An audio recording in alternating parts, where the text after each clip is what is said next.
Bonjour Mika. Acteur de la société civile très engagé.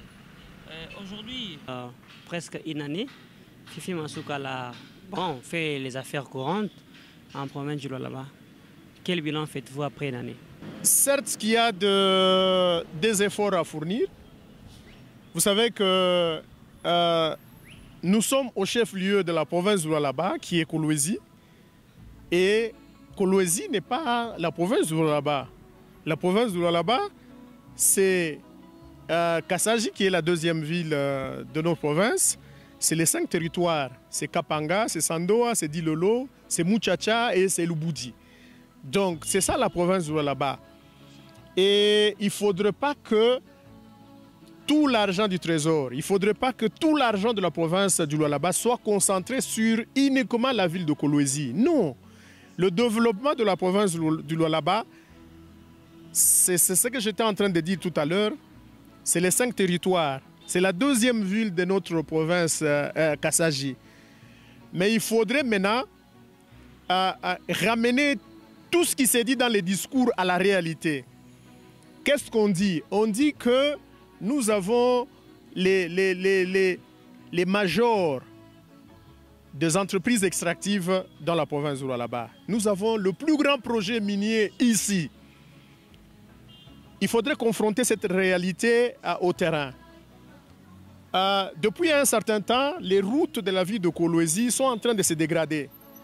Quand vous prenez par exemple l'avenue Dominique Diour, celle que nous avons appelée par le passé l'avenue Diour, elle est presque en train de partir. Il y a plusieurs trous, trous sur cette avenue, et même à sa sortie vers Arcadia. Regardez les eaux stagnantes, c'est une désolation. Déjà, la RN 39 constitue pratiquement l'entrée de la ville de Kolwezi. Quand vous êtes sur cette artère, vous êtes sur la RN 39, vous pouvez prendre à partir de Moussompo jusqu'à Mwangeji. Ça ne présente pas une très belle image du chef-lieu de la province. C'est une route nationale qui n'a pas malheureusement de voie de drainage des eaux, des pluies. Et quand il pleut abondamment, au niveau par exemple de Tigo et à d'autres endroits, vous ne pouvez pas passer avec une voiture de bas niveau. Prenez l'avenue ou la route qui mène vers l'aéroport. Mais quand il pleut, vous n'avez pas l'impression que vous avez une avenue ou une route qui vous mène vers l'aéroport. N'est-ce pas? Et à sa sortie, cette route est en train aussi de partir parce qu'il y a des eaux qui sont autour du parking de la ville de Kolwezi qui ne sont pas très bien canalisées, qui vont du jour au jour ronger cette route. Et vous savez que presque toutes les autorités de la ville, toutes les autorités de la province empruntent cette route pour prendre les avions à l'aéroport de Kolwezi. Donc, les défis en ce qui concerne les infrastructures sont énormes à relever. Donc, ça, c'est un échantillon d'un exemple que je suis en train de donner. Vous prenez le projet d'éclairage public. Ça fait un bon bout de temps qu'on a planté dans presque beaucoup de quartiers de la ville de Kolwezi des poteaux qui devraient justement être accompagnés avec les lampadaires. Mais mon cher ami, ça va faire bientôt une année que nous avons ces poteaux. Il y a d'autres poteaux qui sont en train de partir et d'être cognés par tantôt des motocyclistes, tantôt par des usagers de la route. D'autres poteaux qui sont malheureusement en train de partir ou de disparaître tout simplement parce que l'on ne peut pas comprendre. Vous savez, lorsque vous voulez procéder à l'éclairage de la ville, il faudrait que nous puissions avoir un timing. Ça veut dire, vous dites par exemple, de telle période à telle période, nous allons placer les poteaux. Et de telle autre période à telle autre période, nous allons placer les lampadaires. Mais malheureusement, les poteaux ont été placés et ça va faire bientôt une année que les populations de tous ces quartiers y compris la commune de la Manica et les autres communes d'Ilala et d'autres quartiers de la ville de Kolwezi qui attendent malheureusement l'éclairage qui tarde à venir. À un certain moment, j'avais même stigmatisé cela dans le média. Vous avez aujourd'hui, sur certains espaces comme celui-ci et ailleurs, vous avez l'éclairage public de la commune, par exemple, commune de Dilala, mais vous avez sur le même endroit ou au même endroit, on supplante notre projet d'éclairage public de la province. Mais nous disons que c'est du gaspillage de l'argent du trésor, n'est-ce pas? Tout simplement parce que dans les autres coins de la ville de Kolwezi, il y a encore des besoins énormes. À Kapata, à Kanina, du côté Golfe, Plateau et tout ce que vous voulez, du côté Ewabora. Vous savez, très peu, vous les journalistes, vous couvrez le quartier Ewabora. Mais le quartier Ewabora, c'est un quartier qui est rongé, gangréné par des énormes érosions. Mais très peu de journalistes, très peu de gens, ils vont là-bas, n'est-ce pas? Des érosions qui ont séparé de quartiers et certains citoyens, certains compatriotes, pour accéder à leur maison, ils doivent justement passer par ces érosions. Vous comprenez? Donc nous disons, par exemple, pour supplanter sur certains endroits publics tels que le rond-point Mwangeji, plusieurs endroits, vous avez l'éclairage de la commune, vous avez l'éclairage de la ville et puis vous avez l'éclairage de la province. Je suis en train de le répéter, j'ai dit c'est du gaspillage de l'argent du trésor. S'il y a par exemple une intervention de l'entité territoriale décentralisée, je fais allusion par exemple à la ville qui a érigé des poteaux pour éclairer cet endroit-là, la province peut aller intervenir ailleurs, étant donné que les besoins sont énormes sur déjà la ville de Kolwezi qui est le chef-lieu de la province du là-bas. Donc c'est cela.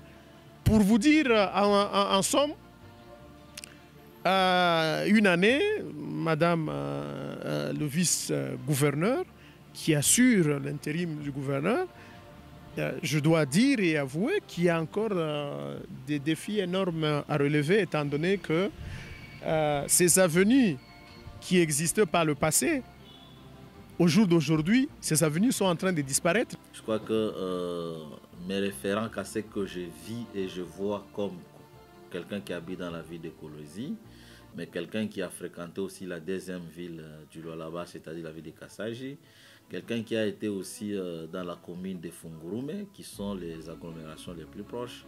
Il y a eu des soulevés que il y a eu une volonté à lancer les projets par-ci, par-là, plus principalement dans la ville de Kolwezi, mais ça reste quand même un échec.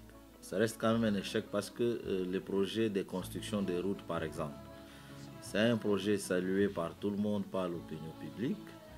Mais aujourd'hui, pendant la saison des pluies, si vous fréquentez les routes qui ont été concernées par ces projets-là, quand vous parlez avec les gens qui habitent tout au long de ces routes ou les familles qui habitent tout au long de ces routes, il y a lieu de reconnaître que c'est un échec parce que le projet avait pour objectif d'améliorer les conditions de vie des populations. Mais aujourd'hui, les populations sont en train de vivre d'autres problèmes, du genre, comment on l'appelle, du genre les érosions, du genre que quelqu'un ne parque plus son véhicule chez lui à la maison parce que ce n'est plus accessible. Et ces projets d'ailleurs, sur le plan de la gouvernance, ce sont des projets très opaques. On ne sait pas comment se fait la passation des marchés entre les entrepreneurs qui exécutent ces travaux et la province. Et pourtant, vous savez, dans le cadre du travail que j'ai toujours fait, la transparence, selon la loi sur les services publics, c'est un principe. Donc nous devions au moins savoir de quelle manière tel entrepreneur a été recruté, quelles sont les modalités de paiement et ça va se faire dans combien de temps. Mais vous verrez que nulle part dans toutes les routes qui sont au quartier latin ou à travers la ville de Kolwezi qui ont lancé, que cette question-là, elle reste floue. J'ai été dans la deuxième ville de la province de Lualaba, qui est la ville de Kassaji, où j'ai trouvé effectivement qu'il y avait aussi un projet en rapport avec l'entretien de la route nationale, des Dilolo, qui devait une partie déjà à Kassaji. On a trouvé qu'on a plutôt empiré la situation que l'améliorer.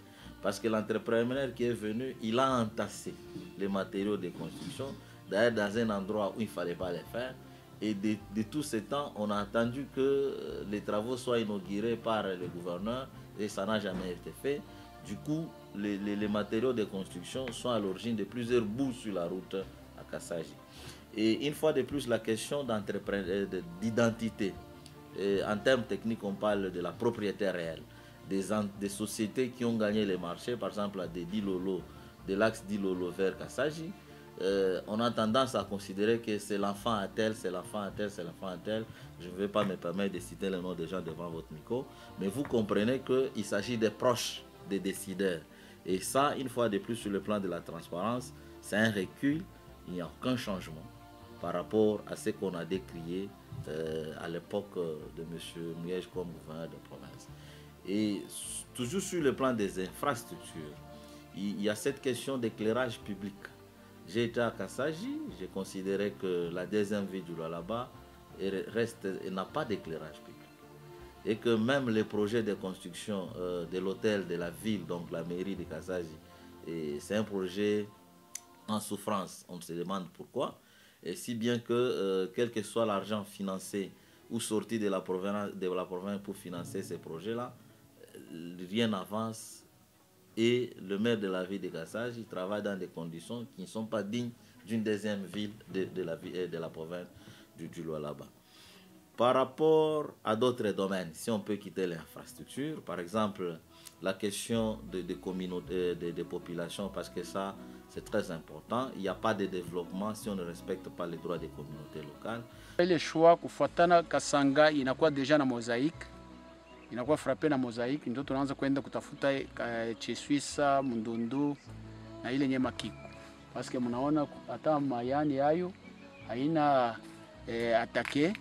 Sasa kama mnaona kungambo ya Cheswisa kuko paka natoka mamozaiki kisha kubambana tena.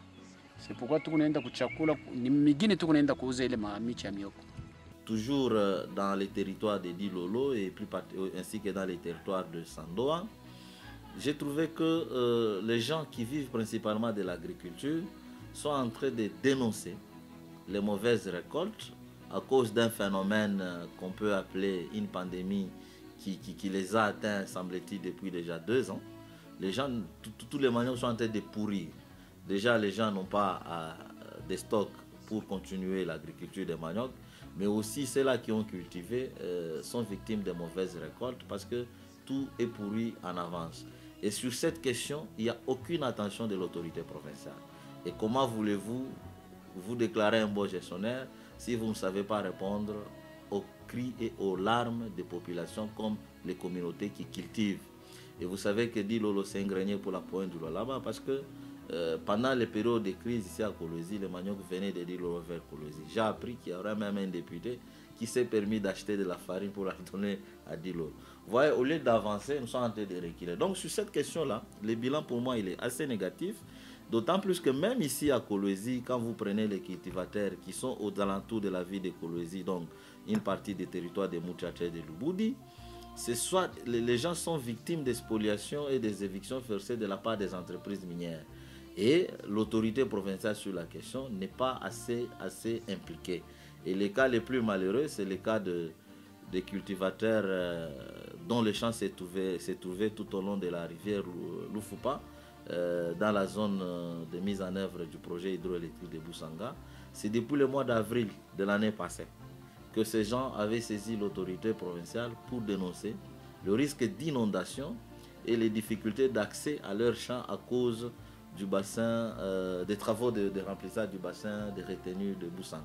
Et jusqu'à ce jour, imaginez que les gens ont vu leurs champs être inondés. Nous sommes pendant la saison des pluies. Les champs, c'est leur unique source de revenus, mais ces champs sont inondés. Et quand dans nos bureaux nous recevons ces cultivateurs, ces Congolais et Congolaises, les gens se posent la question si vraiment l'autorité congolaise travaille pour ces populations et plus particulièrement si le gouvernement provincial travaille d'abord pour le peuple lualabé ou l'autorité travaille d'abord pour faire plaisir à l'Union sacrée. Et cette question-là, la réponse malheureusement, on la tire dans les comportements des uns des autres, où on voit que l'autorité est plus redevable à l'union sacrée et au pouvoir de Kinshasa, plutôt que vis-à-vis des populations qui sont dans la province du Lualaba. Pour autant, quelle que soit sa descente sur terrain, à Moussonoï comme à la cité Jekami Kolosi, vous entendez les cris de la population de Moussonoï. Ils continuent à vivre sous les jougs et sous les impacts négatifs de l'entreprise KCC. Et ce sont les risques, pas les risques, ce sont les inondations avec les risques d'écroulement des maisons. À la cité Jekami Kolosi, vous avez vu la guerre entre les députés provinciaux et la commission provinciale de localisation. L'impression que l'autorité provinciale nous donne, c'est qu'à ce jour, elle est incapable de prendre une décision et, comme le ferait un maître à bord d'un bateau, et de guider les gens. Parce que là, on est tenté de naviguer à vue. On ne sait pas qu'est-ce qui va être fait, par exemple, à la cité Jekami Kolosi. L'entreprise va payer en fonction des évaluations faites par la commission de l'Assemblée provinciale, ou on va payer en fonction des évaluations faites par la commission du gouvernement provincial. Parce que la commission provinciale de l'organisation, rappelez-vous, elle dépend directement du gouverneur ou de l'autorité provinciale. Donc, ce tableau, malheureusement sombre, me fait dire que le bilan de Madame le gouverneur comme intérimaire reste largement sombre, même si, au-delà des discours, au-delà des discours qui sont en train d'être relayés par-ci, par-là, mais moi, j'en appelle aux faits. Actuellement, et heureusement que vous venez de me passer la parole, je compte signaler aux autorités de la province et surtout les autorités nationales que les agents Gécamine sont dans une situation d'inconfortabilité terrible. Il y a péril à la demeure. S'il n'y a rien qui est fait, il y a assistance à personnes en danger. À la Gécamine, je vous assure que nous dormons avec un œil. L'autre œil, c'est pour regarder si le plafond ne va pas tomber sur la tête. Ou bien les enfants ne puissent pas tomber puisque les dégâts qu'ont fait les minages, il y a des trous, des fissures terribles.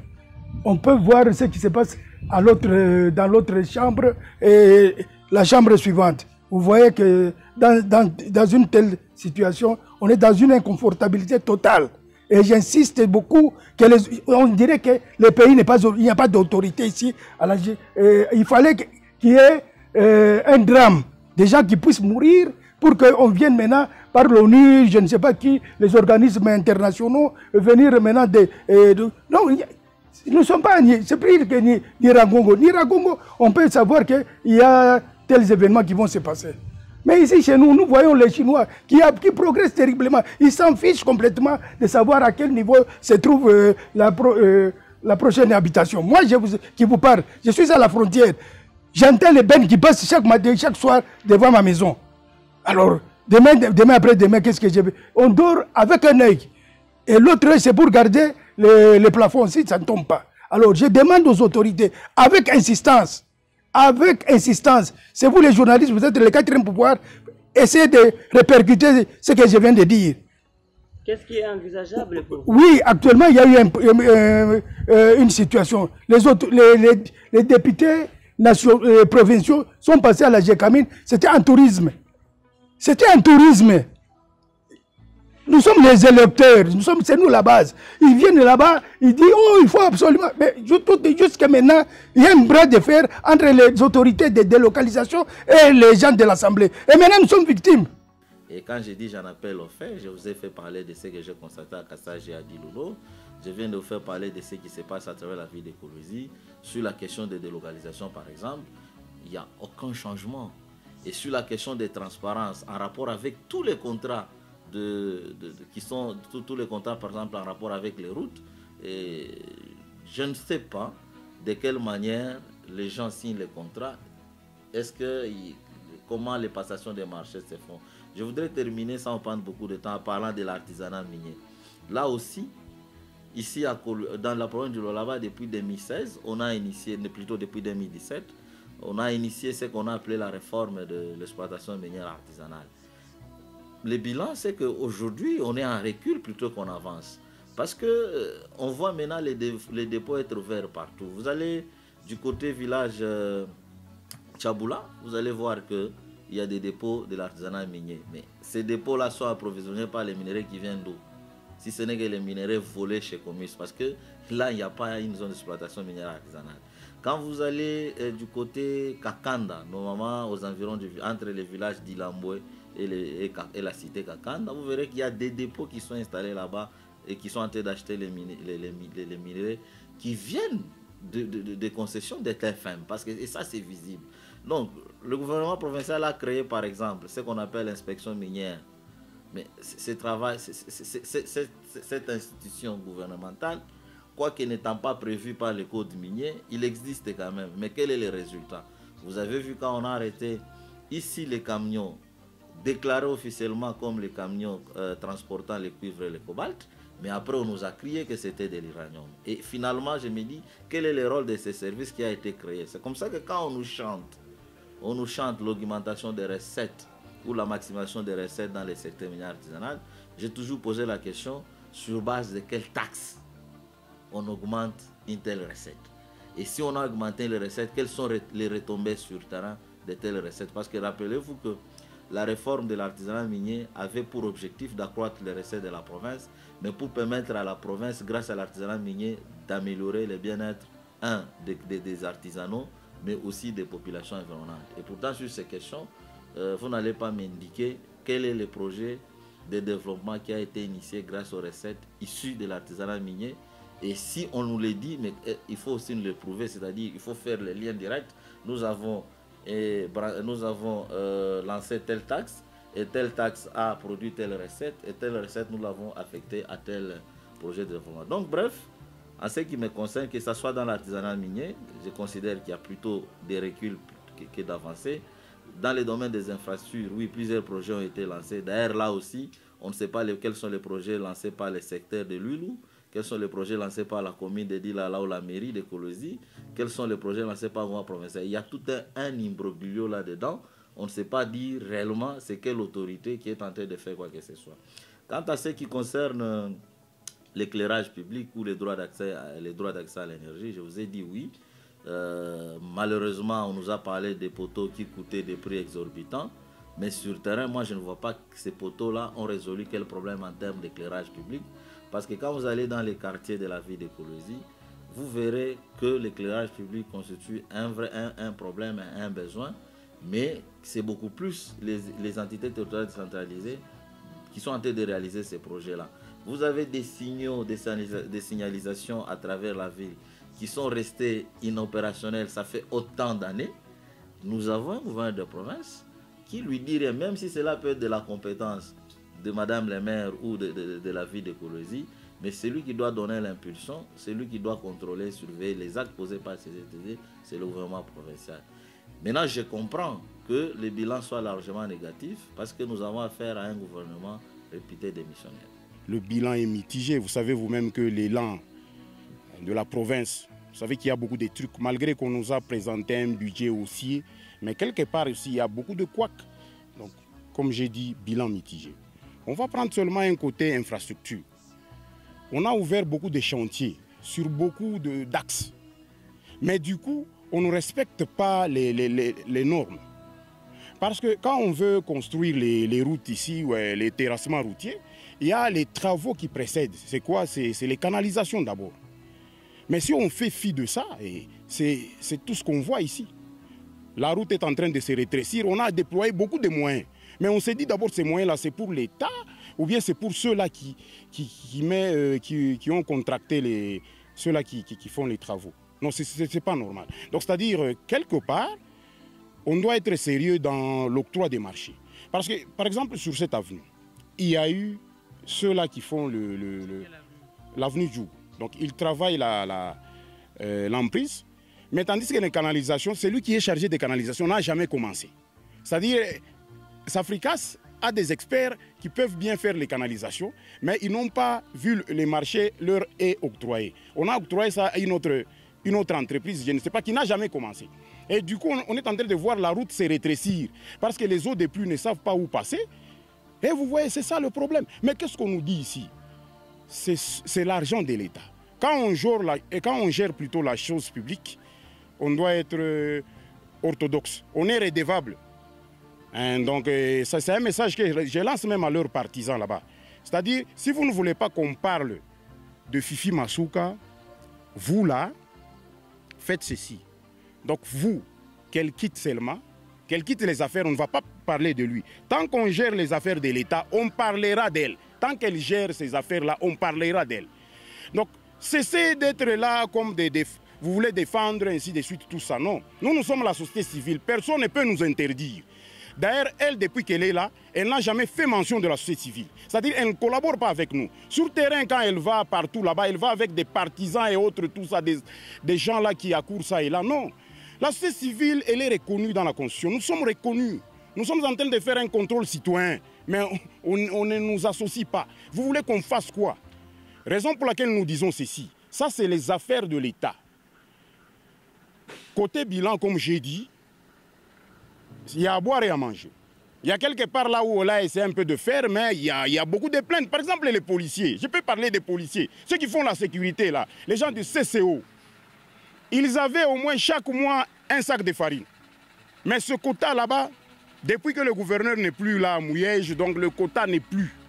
Vous voyez? Est-ce que vous imaginez cela? Les gens qui passent la nuit pour nous garder, nous, la population. Le minimum vital comme motivation. Est-ce que ça pose un problème? Donner des sacs de farine à des policiers, ça fait quoi? Écoutez, éclairage public, on s'en moque même. On s'en moque pourquoi? Parce que d'abord, il y a le droit d'accès à l'eau et à l'électricité, c'est garanti par la Constitution, dans son article 48. Des maisons qui ne sont pas éclairées, mais vous voulez mettre l'éclairage public. Donc c'est-à-dire que les gens vont commencer à quitter leur maison là où il y a l'obscurité, il n'y a pas même d'ampoule pour aller étudier à la place publique parce qu'il y a l'éclairage. Non, on s'en fout. Qu'ils fassent donner à chaque Congolais dans cette province de l'éclairage dans la maison, dans leur maison. Là, ça sera un pari gagné. Mais pas cette histoire de saupoudrage ici avec des poteaux là PVC. D'ailleurs, beaucoup de poteaux ont été tamponnés par des motards, soit des véhicules, tout ça. Des poteaux là qui n'ont pas une durabilité, quoi. Est-ce que les affaires de l'État, on les fait d'une manière légère? Non. Maman Fifi, une année provinciale, là-bas, bilan qui est minafanya, une année, je vais dire qu'il y a 50%. 50% minampatia yo njianini. Et les 50% ça reste à vérifier. Donc il faut vérifier Joanini parce que dans ma vie il est quand même maintenant ça kwekako ne magoudron. Par exemple Katakankombe et Niake il en a fanya mui une année ikuku et minonako avini Manika minonako mavini mo quartier la terre moule. Bon, Dieu les minonako mui une année. Mouile une année en tant que gestionnaire et contrôleur minonako les ponts manaenga parler par yo aboga. Malgré que mina dila lene yenga mwina ne mina ona ni yake kuku le pont ya mungunga ndele balabala beko nafanya njo ile mina beba komina mpacha ko le 50% mwina ne kuku makaji ngini qualité ya kaji aina muzuri c'est par rapport à ma société ile beko na beba na mweba ma société mine milomba ile bintu munafanya ni bien toucher batoto mulwalabo comme on a constaté que peut-être balabala nya kufanya mu valeur ya 1 million banasema takupacha kama ni 500 njo fa ile balabala shui katale. Après, on a fait bêtise. Comment la société a fait bêtise? On a fait aller au bandou au cassage, on a dénoncé membre de la société Omega. Donc, on a fait la route Sandoa, ni bêtise. Et là, comme on a il est qualité ya balabala ya ungungandu. Na qualité ya pont ya pa ungungandu, na qualité ya pont ya hapa wanafanya pont ya hapa pa yo aboga. Ni ma qualité mbiri ya kwa chana. Donc, comme on a balabala il est beko nafanya barifanya mon niveau mon vini à niveau temple. Bole mudikulu ile ni makute nenda na kuria kuku mafashi moya ile atuta sema ndongo ni birio